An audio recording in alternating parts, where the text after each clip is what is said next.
سبح اسم ربك الأعلى الذي خلق فسوى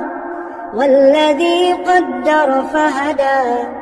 والذي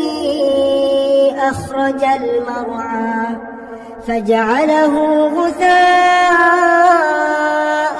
أحوى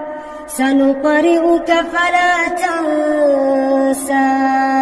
إلا ما شاء الله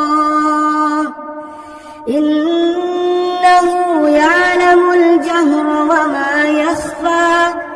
ونيسرك لليسرى فذكر إن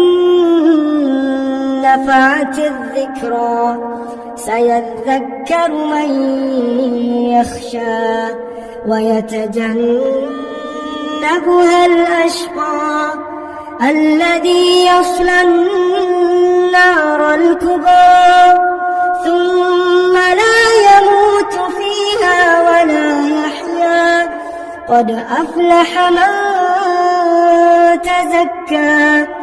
وذكر اسم ربه فصلى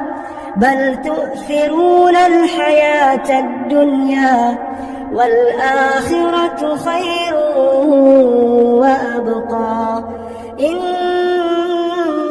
هذا لفي الصحف الأولى صحف إبراهيم وموسى.